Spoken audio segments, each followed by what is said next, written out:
Good afternoon. This is lesson 5 of the course Industrial Instrumentation, and in this lesson we will cover the load cell. Load cell is very important devices.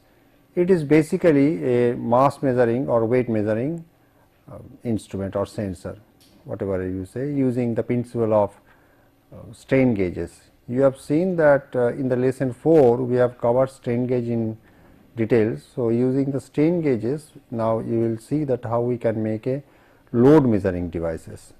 Now, it is a very simple form of instrument, and that are the advantages of this instrument, that it is simple, it can have a wide range, it is a linear instrument, and it has it can operate in the dusty and the corrosive environment. These are the some advantages of this particular instrument.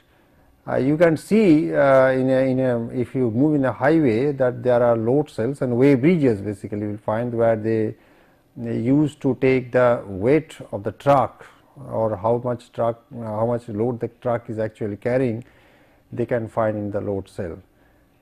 If you know the tare weight or empty weight of the truck, so that you can find how much load it is carrying. It is also used in the measurements of the load in the wagon on line, I mean continuous measurements of the wagon, I mean how much weight they are in the wagon, all those things, and it is possible with this type of instrument. Basically, we will cover there are the two types of load cells. The first is the link type load cell, and secondly we will cover the beam type load cell. Now, link type load cell usually we will find it is used for measurements of the large load, whereas beam type load cell is used for the measurements of the small load. Now, there are other type of load cell like ring type load cells, all those things, but due to the restrictions of the, because same principle is basically same, that is the reason we have taken two different load cells and cover it in this particular lesson. Now, so far the disadvantages are concerned, there is only one disadvantage, which is the phenomena called the creep. Now, creep is basically that it actually is a permanent deformation of the load cell if a load is applied to a particular cell for a quite long time. That does not happen in the case of in the case of weigh bridges and all this, because the truck will move and after some time the truck will go away. So, but if by chance if you apply a load permanently, there is a chance of deformations, which will lead to the drift of the instrument, zero drift of the instruments and all those things. You have to be very careful about that. The careful selection of the also the material of the load cell also can prevent that type of problem. Now, there are two basic type of loads. So, one is so far the ranges are concerned, one is for the small load, suppose from 500 gram to you can measure up to 5 kg, and others you can measure suppose 10 kg to even 1000 tons. That type of load cells are also possible. Now, contents are, we will first cover the unbalanced Wheatstone bridge, because we will use here the unbalanced Wheatstone bridge, that is the reason we have discussed the unbalanced Wheatstone bridge here. Then we will cover the column type load cell. Instead of link type load cell, I mentioned it is a column type load. Sometimes some people call it the uniaxial link type load cell, and some people call column type load cells. It looks like a column, that is the reason it is more appropriate if I call it as a column type load cell. Then we will cover the cantilever beam type load cell, because it is basically a cantilever on which the sensor are used. That is the reason it is called cantilever beam type load cell. At the end of this lesson, the viewer will know installation of strain gauges on load cell, how the load cells will be installed on this is very important to make the sensitivity high, also to get proper output. You will see that if the orientation is something different, whatever we have prescribed here in the case of column type load cell, you will find there is no output. So, orientation is very important for making a load cell, because strain gauges are basic sensor there, and it will make the complete instrument of load cell. Sensitivity of the load cell, every time, I mean in the both the cases, in the case of column type load cell as well as in the beam, I mean in the cantilever beam type load cells, we will compute the sensitivity of the load cell. Okay. Sensitivity means the load cell as well as the Wheatstone bridge combination, because ultimately we will measure this unbalanced voltage by means of Wheatstone bridge, and that unbalanced voltage will be calibrated in terms of load. Range of the load cell, all that you will find that there are different load, I mean different range of the load cell, that also, and fatigue strength, all these things is very important to find the range of the load cell. And you will see that in the case of column type load cells, the range is much more than the beam type load cell. Now, as I told you that you will use basically Wheatstone bridge in the load cell. The Wheatstone bridge is commonly used to convert a change in resistance to an output voltage, that we have seen in the case of simple balanced Wheatstone bridge. So, here I will use the unbalanced Wheatstone bridge. You see, this is our basic Wheatstone bridge circuits, and you can see here that we have used 4 resistance. This is R1, one resistance, then you have R2, then we have R3 and R4, and we have used an excitation EEX. So, we have written EEX, that is excitation voltage. We can use DC voltage as well as AC voltage, does not matter, because ultimately you will get a resistance. It is, if it is so far it is a pure resistance, it hardly matters whether you are using a DC or AC voltages.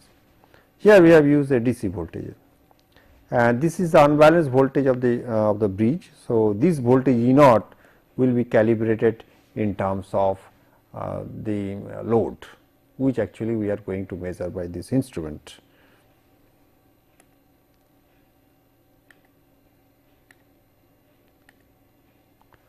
Now, with an initially balanced bridge, we can say that output voltage E naught develops when the resistance R1, R2, R3 and R4 are varied by the amount delta R1, delta R2, delta R3 and delta R4 respectively. You will get, with the new values of the resistances, change in output voltage can be expressed as E naught equal to R1 plus delta R1 R3 plus delta R3 minus R2 plus delta R2 multiplied by R4 in plus delta R4 upon R1 plus delta R1 R2 plus delta R2 whole in the parenthesis multiplied by R3 delta plus delta R3 plus delta R4 plus delta R4 whole multiplied by the excitation voltage E subscript Ex. Substituting for initially balanced bridge, we can assume that if the bridge is initially balanced, usually in the standard load cells we will find that we will take all the 4 resistance equal. It is not necessarily you have to you have to make it equal, because as you know the basic principle based on bridges, the bridge will be more sensitive when it is all the resistance were almost equal. Otherwise, you can say that when R1 into R3 equal to R2 into R4, this is also the initial balance condition of the bridge.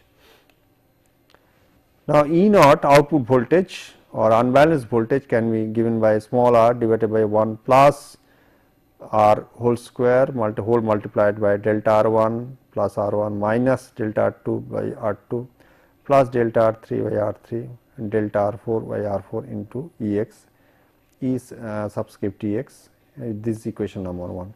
This equation is very important, because you see that by looking at this negative term, we can tell that actually where I will put this raised R2 and R4, because that will make our bridge output much higher, because we always want in any instrumentation system that the output should be higher and higher, so that our sensitivity will be high and high.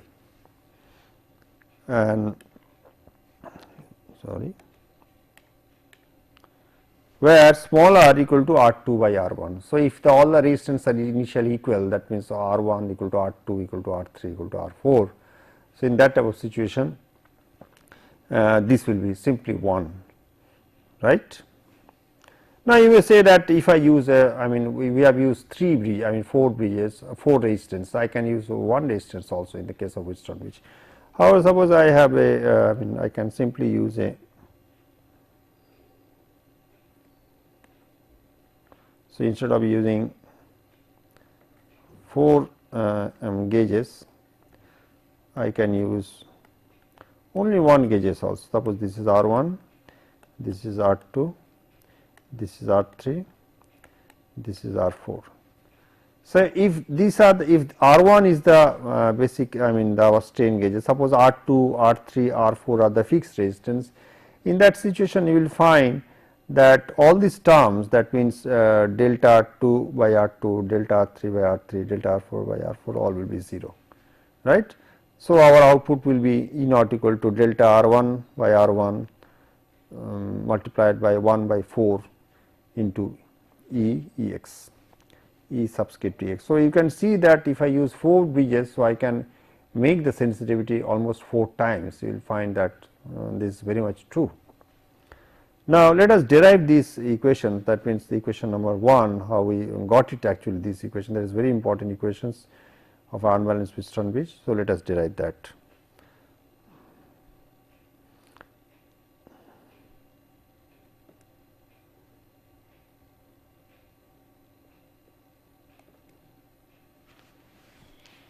Suppose these equations I am writing, I am first drawing the Wheatstone bridge.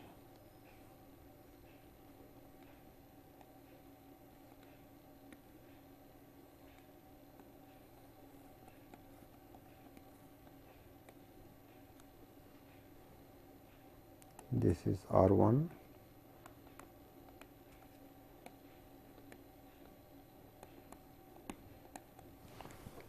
so it looks like, so this is our output voltage E naught. I can use a simple multimeter to measure that voltage, and I gave the this name Ex, and this terminal is node is A, this node is B, this node is C, and this node is D. So, if you have this type of equations, quite obviously I can write that E A V, that is voltage between this resistance R1, is equal to R1 by R1 plus R2 into multiplied by Ex. So, it does not matter whether it is balanced or unbalanced, so always this is true. Similarly, the potential across the resistance R4, which can be derived as EAD equal to, this is separate, EAD equal to R4 upon R3 plus R4, that means current flowing through this path multiplied by it is the E subscript Tx. Now, the output voltage, I can take a new page, the output voltage, therefore, the output voltage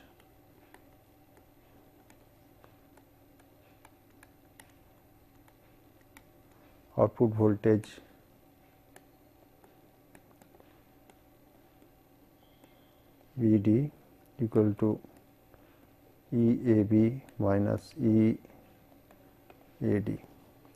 which I can write simply R1 minus upon R1 plus R2 minus R4 upon R3 plus R4 Ex equal to R1 into R3 minus R2 into R4 upon R1 plus R2 R3 plus R4 multiplied with the excitation voltage Ex, right. So, these two terms, I mean you see that R1 R4 and R4 R1 are cancelled out, So, if initially the bridge is balanced, if I say that the R1, R3, R2 equal to R4, as I told you earlier, not necessarily all the resistance will be, I mean necessarily it will be equal. I mean if this condition is fulfilled, that all, then also the bridge is balanced. So, the output E naught will be 0, right. Now, suppose all the resistance are getting varied, as it happens in the case of load cell, both in the case of column type load cell and the link type load cell, all the 4 resistance are getting varied. If it's so, we assume that the resistance R1, R2, R3 and R4 are varied by delta R1, delta R2, delta R3 and delta R4 respectively.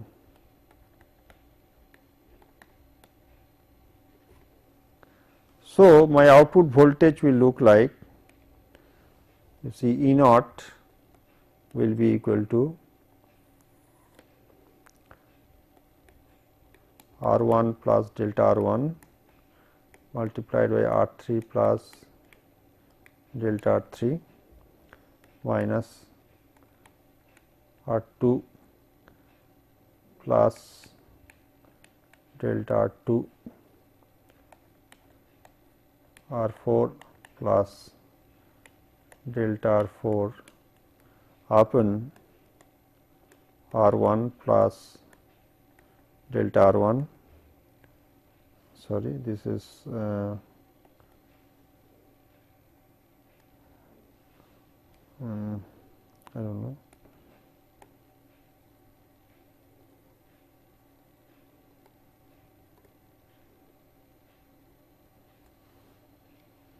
Okay. Oh, I am sorry again. So, there should be actually a plus sign. Yes, plus R2 plus delta R2 R3 plus delta R3 R4 plus delta R4. So, if I take R1 into R3 common in the from the numerator, R1 R3 1 plus delta R1 by R1 1 plus R3 minus R2 R4 1 plus R2 by R2 1 plus delta R4 by R4 bracket closed upon all same R1 plus delta R1 plus R2 plus delta R2 R3 plus delta R3 R4 plus delta R4, right. So, this almost we can write because delta R1 and delta R3 will be very small. So, the multiplication of these two terms we neglect. So, this equation almost will be equal to R1 R3 1 plus delta R1 by R1 plus delta R3 by R3 minus R2 R4 1 plus delta R2 by R2 plus delta R4 by R4, right. Here also we neglect the term multiplication term, that means R2 product of delta R2 and delta R4, since this will be quite small, upon same denominator R1 plus delta R1 R2 plus delta R2 R3 plus delta R3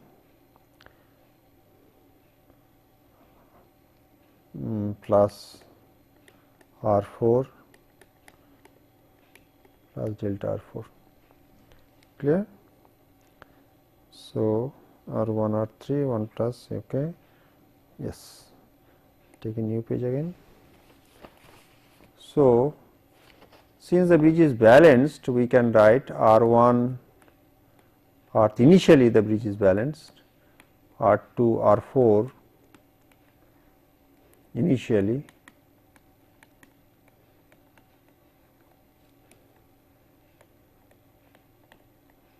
when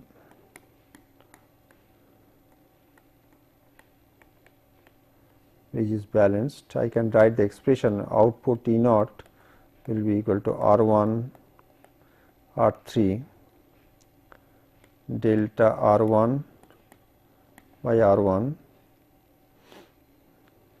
minus delta R2 by R2 delta R3 by R3 minus delta R4 by R4 upon R1 plus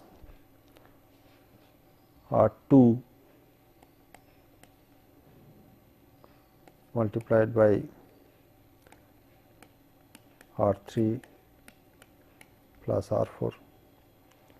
So, if I take from the delta R1 by R1 minus delta R2 by R2 plus delta R3 by R3 delta R4 by R4, if I take R1 R3 common from the denominator, 1 plus R2 by R1 multiplied by 1 plus R4 by R3, like this one. We assume that the ratio, if we assume ratio R2 by R1 equal to small r, then output voltage will be equal to delta R1 by R1 delta R2 by R2 plus delta R3 by R3 minus delta R4 by R4 upon 1 plus R 1 plus 1 by R Ex. So, this will give us the equation R1 plus R whole square delta R1 by R1 minus delta R2. I can erase this part again.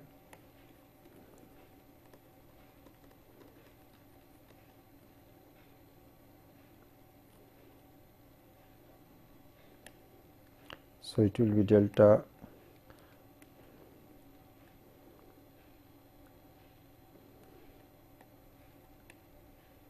R2 by R2 plus delta R3 by R3 minus delta R4 by R4 into Ex. These expressions we have, the first we have shown in a basic, these equations will be utilized for all unbalanced switched-on bridge, right. So, in both the case of the column type load cell as well as in the beam type load cell, we will use this unbalanced switched-on bridge equation.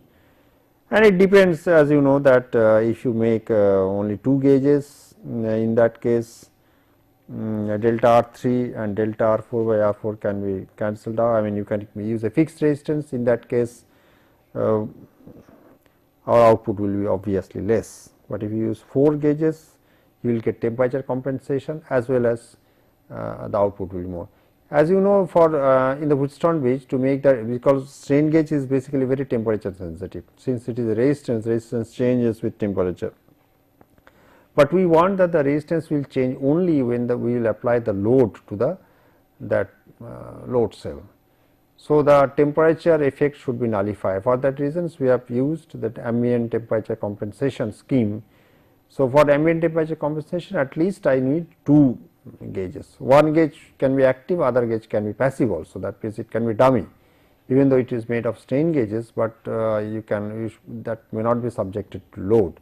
In that case, I will get temperature compensation, whereas in the case if I use 2 active gauges, then you will get temperature compensation as well as my output will be doubled. But if you use 4 gauges, I will get temperature compensation, as my output also will be 4 times. In the case of you will see that in the case of in the case of beam type load cell only, that I will get the output almost 4 times.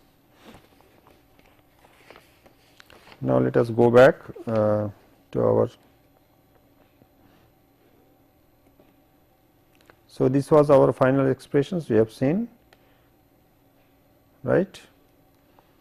So, I can choose some other pen. Yes.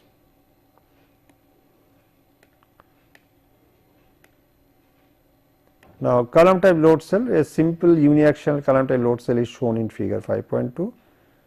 Load can be either tensile or compressive, because it depends on the where you will apply the load. If you apply the load on the top of the load cell, it obviously the bottom of the load cell should be fixed.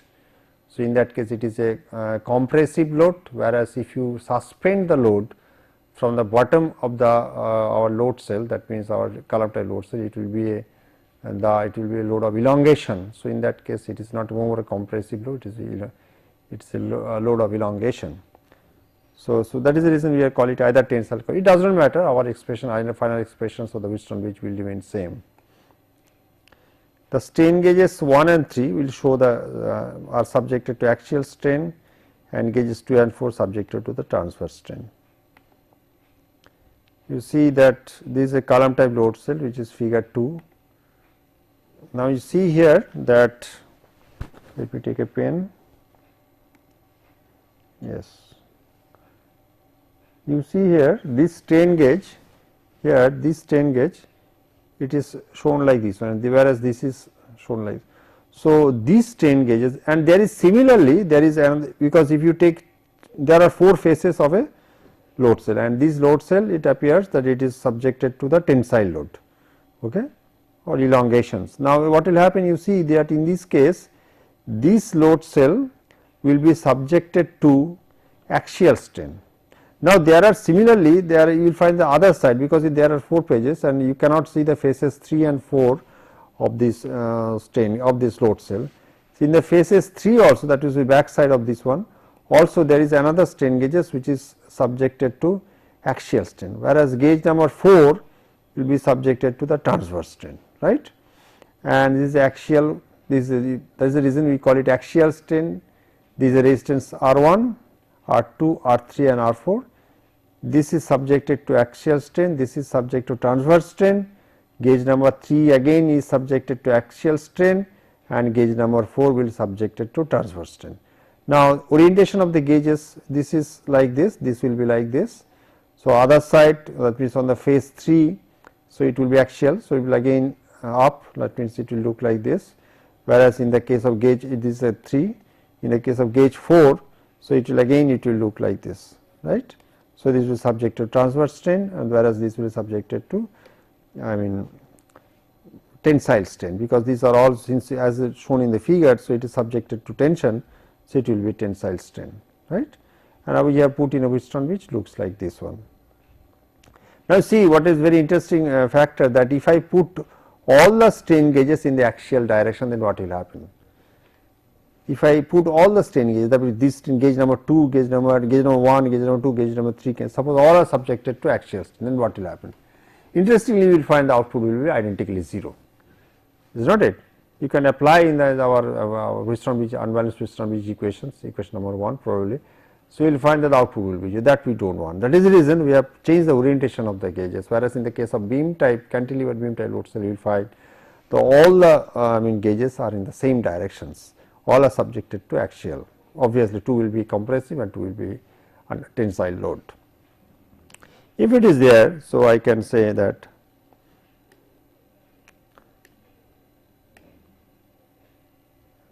now axial strain, you see, is given by epsilon A e A x, we write P upon A into E, right. Now, see, and we have written like this E A x, so that it can easily divide. E A x means axial. Now, transverse strain is given by nu P upon A e.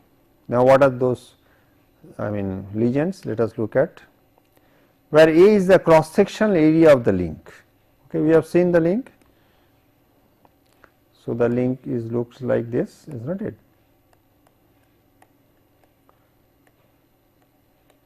So, this area is the cross sectional area is A, right. E is the modulus of elasticity of the link material, right. Then we have Poisson's ratio nu of the link material, and P, as you know, is a load basically, it is a load on the so I can write delta R1 by R1 equal to delta R3 by R3 equal to lambda into epsilon Ex equal to lambda P by Ae. This is coming from the simple our strain gauge formula. Since delta R1 and R3 are initially same, we can assume the delta R1 by R1, because you see it is very carefully, both R1 and R3 are under axial load, right. So, whatever the value of delta R1 by R1, it will be similar to delta R3 by R3, right. So, it is multiplied by the lambda, which is lambda is the gauge factor of the strain gauge materials, multiplied by the strain will be equal to lambda P by Ae, and delta R2 by R2 will be equal to delta R4 by R4 equal to lambda into epsilon transverse, that means transverse strain equal to minus nu lambda P by E. This is coming from the basic formula which we have discussed when we in the lesson 4 actually, when we discuss the load cell, when we discuss the strain gauges. Well, lambda is the gauge factor of the strain gauges used in the load cell, right. So, the output voltage E can be expressed in terms of the load P, assuming R1 equal to R2 in equation 1. So, if you put all these values of delta R1 by R1, delta R2 by R2, delta R3 by R3 and delta R4 by R4 in equation 1, we will get output voltage E naught equal to lambda P multiplied by 1 plus nu E subscript Ex excitation voltage upon 2 AE, right. So, you see it is a basically very linear instruments. If you look at very carefully, the P is a load actually, lambda is the strain gauge, depends on the strain gauge, usually if you use advanced it is lambda equal to 2. The Poisson's ratio, this is also constant, supply voltage DC supply voltage, this is also constant, area of cross section of the link, this is also constant, Young's modulus of the material, this basically. So, you can interestingly see nu and E will depends on the link material, where lambda will depend on the strain gauges type of. So, these are all constants. So, you will find that the output voltage Ex also, if the supply voltage remains constant, if you use a battery, so obviously it will remain constant, output voltage is directly proportional to P, right. This is very important because it will make us very simplified signal processing. So, it will be it is basically coming under a category of the linear instrument. Or I can little manipulate. So, I can write P equal to 2 AE upon lambda 1 plus nu multiplied by Ex into E naught C E naught, where C is called the calibration constant of the load cell. Therefore, load P is linearly proportional to the output voltage E naught, and the calibration constant is C is equal to 2 AE lambda 1 plus nu into Ex. So, obviously, you can see that the sensitivity of the load cell Wheatstone bridge combination, there is no use of having only load cell. So, if you combine these two and tell the its sensitivity is given by S equal to E naught by P is the load 1 by C lambda 1 plus nu E x by 2A. Very important equations if I look at. So, you see this is our equations. Now, you see that one thing is very important, that sensitivity can be increased by increasing the lambda. Poisson's ratio, it's hardly, it does not matter much because it is around very small, it's 0.3 in the case of steel. Supply voltage we can increase because if you increase the supply voltage, obviously our output voltage will also increase, or we can decrease the value of A and E, right. We can decrease, that is area of cross section of the load cell we can decrease, I mean unix our column type load cell also we can decrease. Young's modulus of elasticity of the material. So, we can choose material in such a way the Young's modulus of elasticity is also lower. So, in that case our sensitivity will increase. But one thing is very important, you see that in the case of I cannot increase the supply voltage or excitation to my bridge indefinitely, because what will happen, you see each strain gauge has a resistance, basically it is a resistance. So, it has a current limitation, how much current I mean will pass through. So, if I increase E x, so please note that in since it is two resistance are in series, obviously what will happen that the current through the each of the gauges will increase. So, you have to look at that this current should lie within the limit, or the if I square r if you take, so that it should remain within the range of the dissipation of the strain gauges. So, I cannot increase it indefinitely, as some prescribed. So, usually what we do if we find that we know the resistance of the strain gauges, and if you know the current allowable current to the strain gauges, accordingly we choose the power supply. So, that under no condition it will cross the current limit, right. Now, interestingly, you cannot decrease 2 and E. You will see that if you decrease 2 and A and E, you will decrease the range of your load cell. And one important thing, you see that load cell looks like this. If it is on the compressive load, one thing you should mention, because we already discussed the tensile load. If it is under the compressive load, so it should not buckle. Usually what you will fix this point and give a force on this side. So, the load cell should not get a shape like this one, right. So, that will create problems. So, that it should not buckle. So, if you decrease that A and E, you will find there is a chance of that type of formations which will damage all our equations, or whatever the equations which are that no more valid in that type of situations. This arrangement gives a sensitivity 2 into 1 plus nu times that achieved with a single active gauge in the bridge. We have seen that if you use a single bridge, because you see here, if I go to the previous slide, you will find that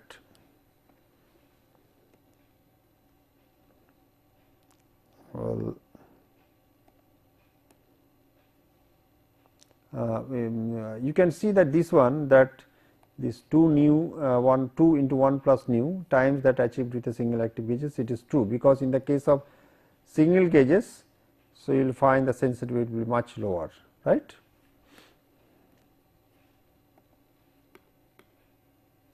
It also provides temperature compensation, as I told you earlier, since all the 4 gauges are at the same temperature. The equation to indicate sensitivity of the column type load cell depends upon cross sectional area A, modulus of elasticity, and Poisson's ratio of the column, gauge factor of the strain gauges, that means lambda, and excitation voltage of the bridges. Now, range of the link type load cell or column type load cell, both way we can see it, either we can take column type load cell or we can get link type load cell, is given by P max equal to S subscript Fs into A, where SFS is called the fatigue strength of material of the load cell, right. So, if you compare this equation with the previous equation, that means sensitivity as well as the range, if I compare side by side sensitivity and range, because this will give the range, P max is the range of your load cell, you will find that if the sensitivity is high, our range will be low and vice versa, right. That means low range of the load cell, that means I mean infer that the high sensitivity is associated with the low range of the load cell, while low sensitivity is associated with the high range of the load cell. The voltage ratio at maximum load E naught upon E subscript T x maximum for the column type load cell, which combinations will be given by E naught by E x maximum lambda SFS, I mean fatigue strain 1 plus nu by 2 E. Now, load cells are usually fabricated from steel with following specifications. So, E Young's modulus is 2.0684 into 10 to the power 11 newtons per meter square, nu equal to 0.3 Poisson's ratio, I mean fatigue strength equal to 5.516 into 10 to the power 8 Newton per meter square, lambda equal to 2 for the advance,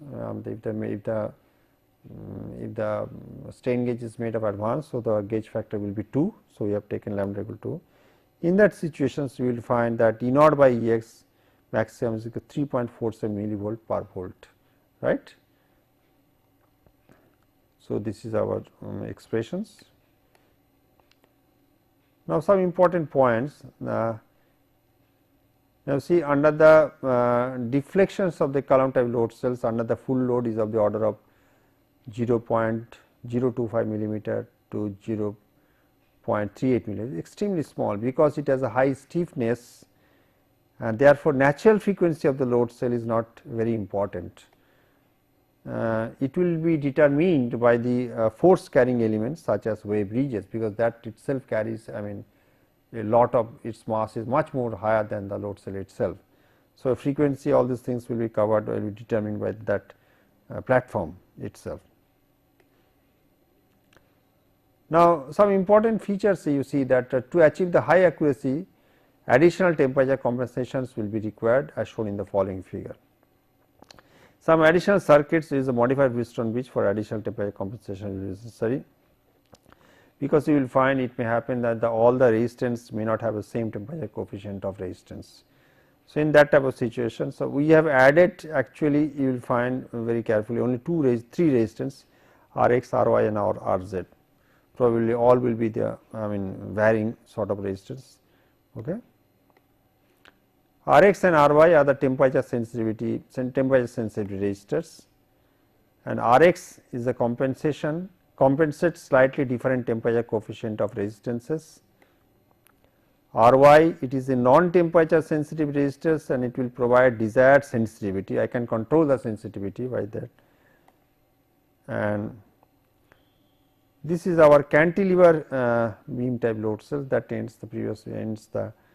Now, cantilever beam type load cell, you see that this is actually a cantilever, you can see here, this is a cantilever, and we have installed, we have applied a force P, right. So, it looks like that the, I mean you will find it previously like this, now it will bend like this, is not it. It appears, you see, if I apply the load P here, this side is bending more, that free end, this is the fixed end, but you see very carefully that the strain gauges were installed very close to the hinge point, that means strain gauges are installed here, okay, so here also in the bottom also there are two strain gauges. The reason is stress is maximum at this point, not at this point. The stress is not at maximum at this point, or stress gradient is also at maximum at this point, but not at this point. So, that is the reason we install the strain gauges in these directions.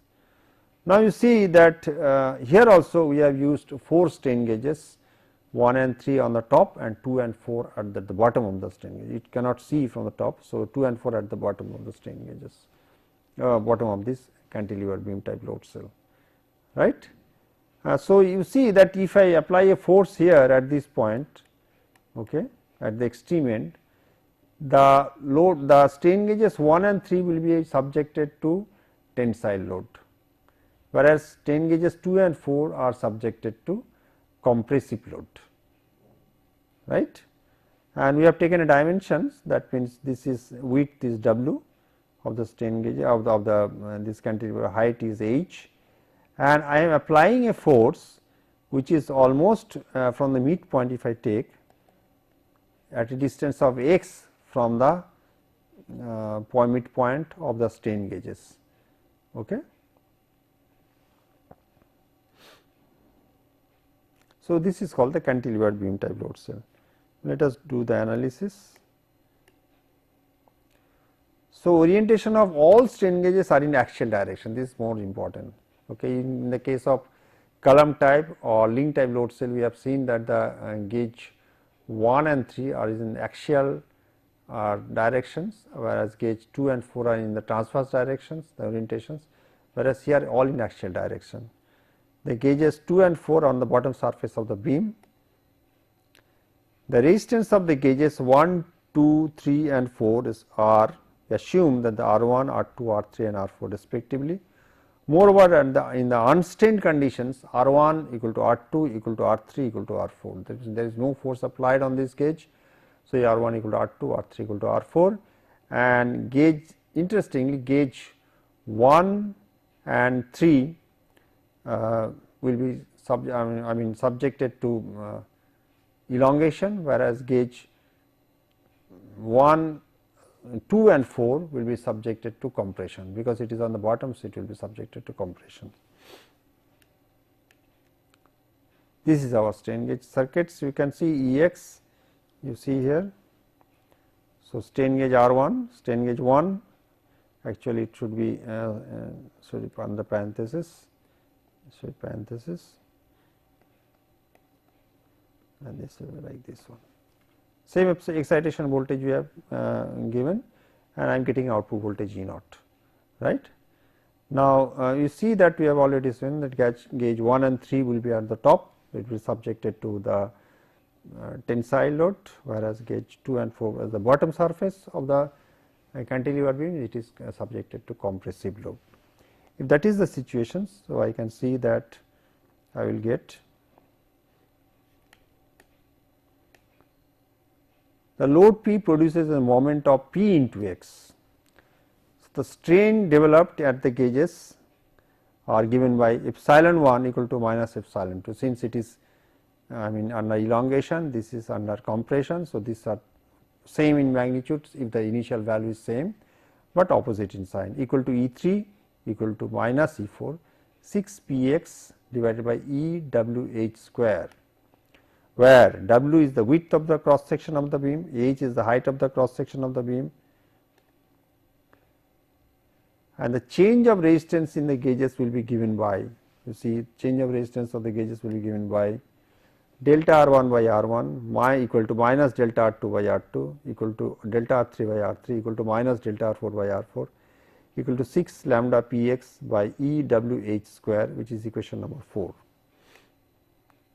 Substituting equation 4 in the expression for unbalanced piston which you have derived sometime later, the output voltage can be written as simply E naught equal to 6 lambda Px, because already there is negative sign in front of the delta R2 by R2. So, it will become, all will become positive, 6 lambda Px by E subscript Tx equal to E W h square, where is the Young's modulus. So, P equal to E W h square equal upon 6 lambda x into E x into E naught. So, the P is proportional to E naught. Again it tells that it is a linear sensor, you see here it is a linear sensor. P is proportional to E naught, so obviously it is a linear. Again let us find the sensitivity. Sensitivity of the cantilever beam type load cell and Wheatstone bridge combinations will be E naught by P equal to 6 lambda x E x E W h square. So, as it happens as before, that if we reduce E, W and H, so obviously our sensitivity will increase, but if we decrease W and H, there is a little chance of reducing E, because we will use some steel. So, we can only manipulate W by H square, W and H square, if I reduce WH, our range of the instrument will also reduce, right. Similarly, I cannot increase excitation indefinitely, because this will create the problem of that it may cross the limit of the current limit of the strain gauges. Sensitivity depends on the shape of the beam. Shape means WH, that is the shape of the beam, and the point of applications of the Young's modulus of the elasticity of the material of the beam, and the gauge factor, and the point of application of the load, because it is x is the point of application of the load. So, it looks like this. You see, this is our x, this is lambda, this is WH, okay.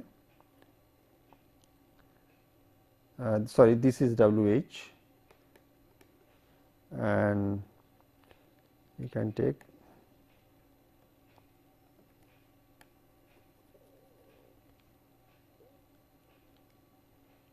I do not know.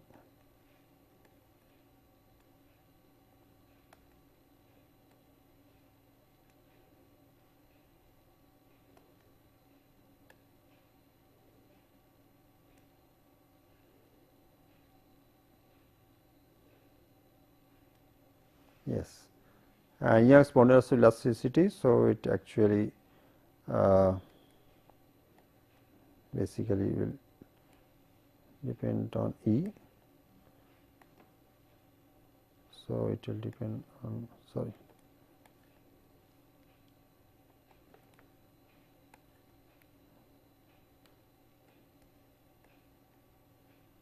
Anyway, it is depends on the Young's modulus of the material.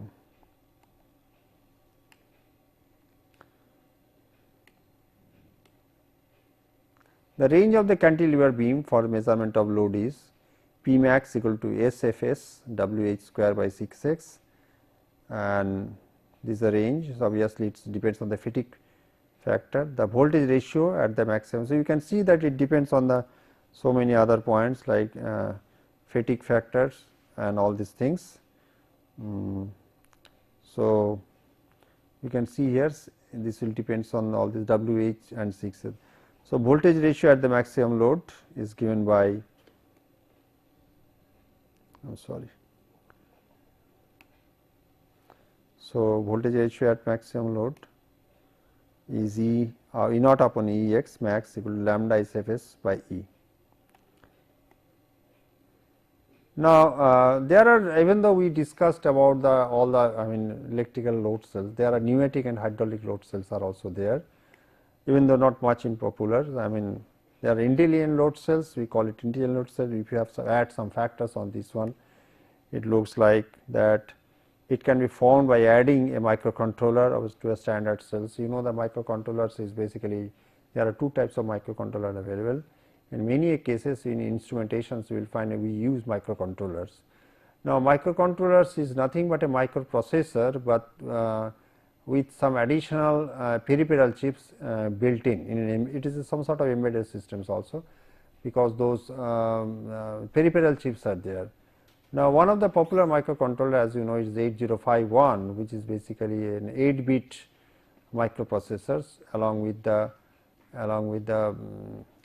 certain amount of RAM. It has a very small RAM, 128 byte RAM, then 2 counters. So, all those peripheral chips are inside this machine. So, you can use it for measurements of for many control mechanisms. Now, this is very important, because if you need little bit of computations, suppose in the case because we are nobody uses a microprocessor, you use a microcontroller. There are two types of microcontroller available, the 8-bit microcontrollers and 16-bit microcontrollers. 8051 or 8091 is basically almost same, but it has the features, it is basically 8-bit machines, 8-bit microcontrollers, and because there is no use of using 8-bit microprocessor, and you will find incidentally that 8-bit microcontroller can function so much that it can do so much computations. We do not need 60-bit microcontrollers. So, if it can be added, as it said, the Indian load cells, I can make it, it can be formed by adding a microcontroller to a standard cell, right. It can calculate display total cost from the measured weight using stored cost per unit weight information, because ultimately those will take the reading of their truck. So, they have to must pay. So, that it depends on how much load you are carrying. So, depends on that usually they pay. So, it can be, we can all the scale factors, different things, if there is certain amount of nonlinearity, that also can be solved with the use of microcontrollers, right. So, this is called the intelligent load cell. This is not new for the load cell. I mean, all intelligent sensors, all intelligent, I mean, machines, and it has some inbuilt computational facilities. So, if you use the microcontrollers, then we will call it intelligent machines. Now, cost per weight can be stored for a large number of substances, making the instrument very flexible in its applications. This is also is not true for only for, I mean, this type of load cells. You will find in many applications you can do it. That means suppose if you, I mean, you can make a machines, that means all the weights are, I mean, selected, all the weights are, I mean, there, or you all the cost of the per unit volume, per kg of the different materials are there, especially in the grocery store and all this thing abroad. You will find these type of things are there, that you can choose the particular cost and can calculate and make the total value of the your material whatever you have bought. So, this is all about the our intelligent, I mean, load cells, and it is very extensively used. So, we basically discussed two basic load cells, that means the link type as well as your cantilever beam type load cell. As I told you earlier, the link type load cell, or sometimes people call link type load cell, sometimes people call it column type load cell, and other is a cantilever beam type load cell. You will usually find that the cantilever beam type load cell used for the less load, slightly lesser load, whereas the column type load cells are usually used for the larger loads, right. This ends the lesson 5 of industrial instrumentation.